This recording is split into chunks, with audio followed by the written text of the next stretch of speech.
while each actor in Tombstone has their moment to shine and bring their talent to their character and story, it's always Val Kilmer's role that's discussed the most. Why is that? What's so special about Kilmer's portrayal of Doc Holliday? Tombstone is Kurt Russell's movie. He's the main star and gives a great performance as Wyatt Earp. But while Russell's portrayal of Wyatt Earp is great, as are the other actors, they don't have Val Kilmer's on-screen presence. I don't know. Reminds me of me. No, I'm sure of it. I hate him. One thing the movie nails is the overall dialect of the times. They don't use the English language in a straightforward manner, as most people don't either. Well, for a man that don't go heeled, you run your mouth kind of reckless, don't you? No need to go heeled to get the bulge on a tub like you. Hot damn, this bird's jump! And while the film allows for other characters to speak a bit of slang, it's Holliday who uses snappy lingo the most often. I'm your huckleberry. How the hell are you? Wyatt, I am rolling. You're no Daisy. You're no Daisy at all. Very cosmopolitan. His dialogue is a major element that makes his character stand out from the others. The first time we're introduced to Holliday, he sarcastically taunts his card game opponent. Doc's a very confident character in general. He knows he's good at cards and he knows he's handy with the steel. We hear his smooth dialogue right away. 500. Must be a peach of a hand. You know, Ed, if I thought you weren't my friend, I just don't think I could bear it. Behind him is a large painting of a nude woman. Holliday's position with the painting symbolizes his nature. He's a man who loves money, women, and drink. So right from the start we know he lives a life of debauchery. Whereas Wyatt and his brothers were just introduced as a tight family with wives and goals to start a new life in Tombstone, Holliday has no family and lives for the moment. He stabs a guy who attacks him after calling him a cheat, and then he robs the place of its cash. He and Kate then leave the town without getting their luggage. Doc is a man with no direction in life, probably because he knows the tuberculosis eating at his lungs will kill him soon. That's why he doesn't ever back down from a fight. He knows he's dying and has nothing to live for anyways. You're probably seeing double. I have 2 guns, one for each of you. Holliday is a tragic anti-hero character.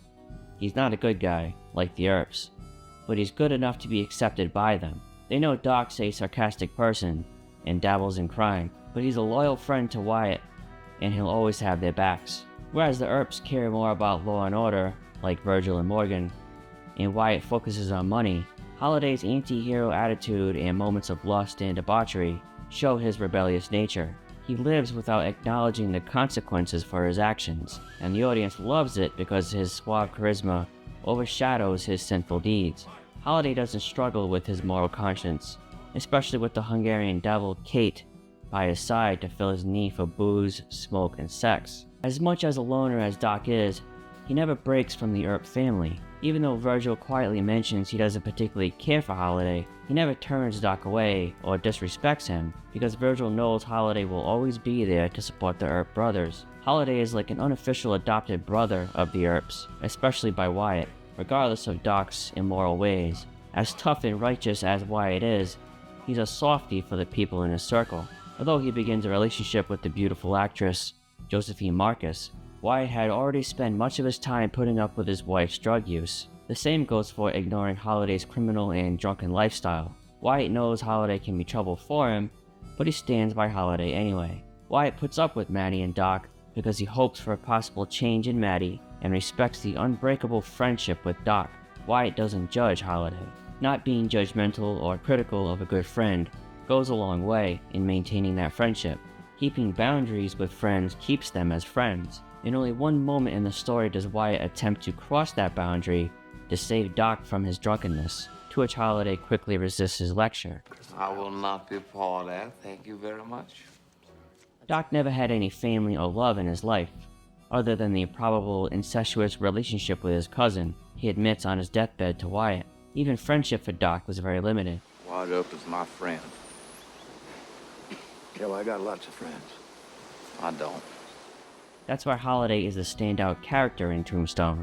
He represents, in a way, everyone who isn't able to get the things they want in life, and so they many times lose hope and fall into despair.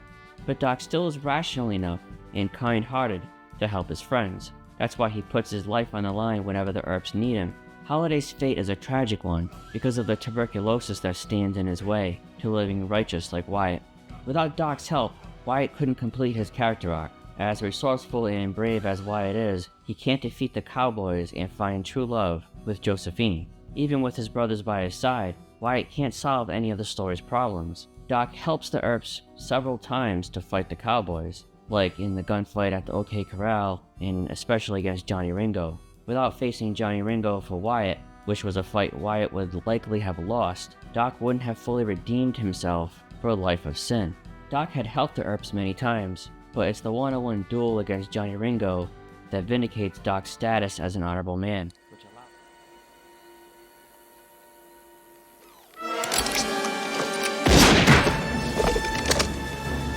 which allows Wyatt to slay the rest of the cowboys and profess his love for Josephine.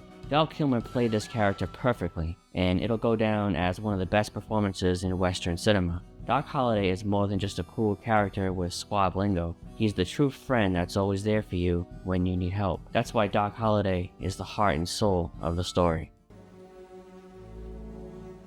Thanks for always being there, Doc.